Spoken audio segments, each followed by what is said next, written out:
आवाज़ लगाता रहूँगा। अब बराबर यहाँ आवाज़ लगाऊंगा जब तक मेरी बच्ची मुझे नहीं मिल जाती। मैं हिंदुस्तान की जनता से अपील करता हूँ, सभी हिंदू मुसलमान भाइयों से अपील करता हूँ कि मेरा साथ दें। अपनी मासूमों को हमेशा के लिए खो देने वाले माता पिता का ये दर्द दिलो दिमाग को झकझोर रहा है। ये दर्द कलेजा मुंह को लाने वाला है। अंदाजा लगाइए कि ये दर्द देखकर अगर आपकी आंखें नम हो रही हैं तो इन पीड़ितों का क्या हाल हो रहा होगा। इन माता पिता को उनके मासूमों को कोई नहीं लौटा सकता। कोई मुआवजा या किसी भी तरह का कोई मरहम इनके इस गहरे जख्म को नहीं भर सकता। मगर इन मासूमों के मुजरिमों के खिलाफ सख्त सजा और कड़ी कार्रवाई आगे के लिए नजीर जरूर बन सकती है। काश बेबी केयर अस्पताल संचालक मानकों का पालन कर रहा होता तो शायद ये घटना ना होती। अब ऐसे में सवाल ये कि आखिर ये घटना क्यों हुई। इसे हादसा कहें या बेबी केयर अस्पताल संचालक द्वारा हत्या। हॉस्पिटल की परमिशन भी 31 मार्च तक की थी और 5 बेड तक की परमिशन थी, लेकिन यहाँ पे 5 से ज़्यादा बेड लगे हुए थे और इसके अलावा फायर का भी प्रॉपर व्यवस्था नहीं थी, एग्जिट की, और फायर एक्सटिंग्विशर भी नहीं थे और ऑथोराइजेशन से ज़्यादा सिलेंडर्स वहाँ पे थे। तो ये सब देखते हुए हमने धारा 304 और 308 IPC उसमें ऐड करी और दोनों लोगों को अरेस्ट कर लिया। हालांकि अभी दिल्ली के विवेक विहार में मासूमों की जिंदगियों के जाने के पीछे के सारे असली कारण का सामने आना बाकी है, मगर ये कुछ ऐसे कारण हैं जिसे किसी कीमत पर नजरअंदाज नहीं किया जा सकता। इलाके के DCP अपनी जांच के बाद ये कहते हैं कि इस अस्पताल की परमिशन 31 मार्च तक ही थी। मतलब ये हुआ कि करीब 2 महीनों से यह अस्पताल अवैध तरीके से चल रहा था। जानकारी के अनुसार जहां बच्चों का बेड था उसके ठीक ऊपर की मंजिल पर अवैध तरीके से मानकों से ज्यादा तादाद में सिलेंडर स्टोर किए गए थे, जहां से रिसाव की भी खबरें हैं। साल 2018 में शॉर्ट सर्किट की घटना भी हो चुकी थी। बच्चों के बेड जहां लगाए गए थे वहां पर सिर्फ 5 बेड की गुंजाइश थी, मगर उससे ज्यादा वहां बेड ठूस दिए गए थे।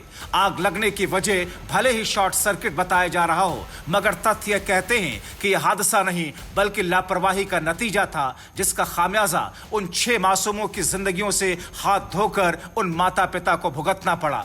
अस्पताल संचालक इस घटना पर तब और बड़ा मुजरिम बन जाता है।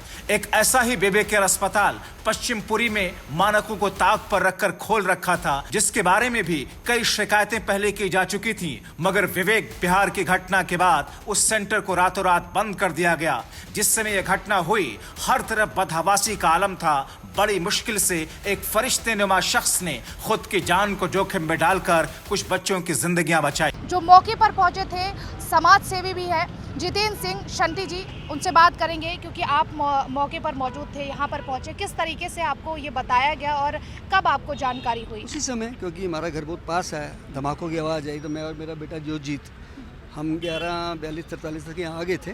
मेरे दोस्त राजेश जी, सारी टीम आ गई थी। शहीद भगत सिंह सेवा दल की 3 एम्बुलेंसेज आ गई थी, लेकिन आग इतनी भयंकर थी कि तीसरे महल्ले तक ये सारा, साथ की बिल्डिंगों में भी भयंकर आग थी, तो आगे से तुम जा नहीं सकते थे। पुलिस अपना काम कर रही थी, फायर ब्रिगेड अपना काम कर रही थी, हमारा काम था पेशेंट को बचाना।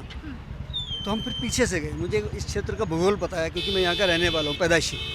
तो पीछे से जाके, मेरे जाने से पहले लोग शीशे तोड़ चुके थे पीछे से, सीढ़ियाँ लगा के ऊपर चढ़ के उन बच्चों को निकालना शुरू किया। 2 फिर 4 फिर 6 बच्चे तो जोजीत लेके गया अपनी बलेरो में। हमारा काम था अंदर से निकाल के देना, इनका काम था हॉस्पिटल छोड़ के आना। एक चैन बन गई। तो उसमें किसी प्रकार का हॉस्पिटल वालों का सहयोग नहीं रहा।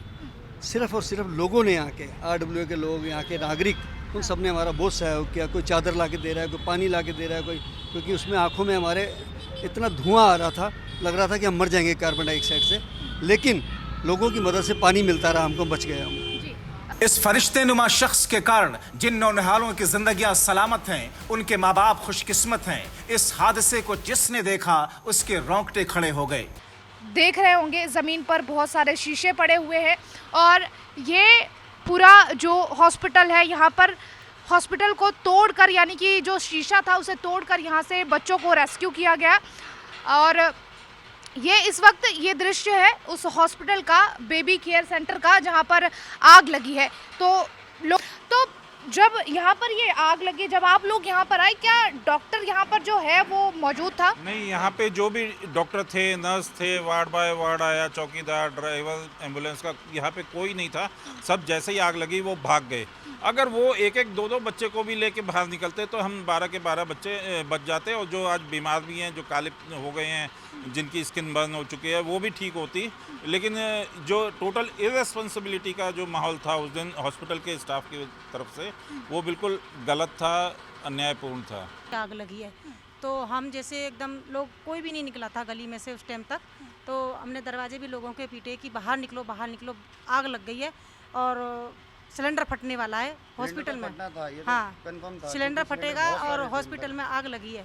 तो अच्छा, इस बात की जानकारी आप लोगों को थी कि यहाँ पर सिलेंडर भी है? हाँ, हमको ये पता था कि ये है, कर रखी थी पहले, हमको ये पता था कि कंप्लेंट कर रखी थी? 2-3 बार कंप्लेंट भी है। हमारे यहाँ के पंकज लूथरा जी हैं, उनके पास कंप्लेंट रिटर्न में भी है, सब चीज़ है पंकज लूथरा जी के पास हमारे, कि पड़ोसियों ने कंप्लेंट कर रखी थी इनकी पहले, फिर भी कोई सुनवाई नहीं हुआ। और ये अभी जो लोग कह रहे हैं कि हमने एक बार मैं चाहूंगी इसकी ब्राइटनेस बढ़ा के आप मेरे कैमरे पे इसको जरूर दिखाएं। देखिए मैम, ये मैं नीचे खड़ा हूँ, ये शंटी जी बाद में आया, पहले शंटी जी आए हैं जब, उस टाइम तक हम उतर चुके थे।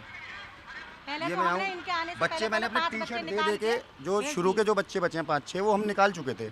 नर्सेज यहाँ से भाग चुकी थी, और जो बच्चे हमने निकाले 5 बच्चे हम लेकर के जो गए, शुरू के ही बच्चे वही बचे हैं। बच्चे बचे हैं।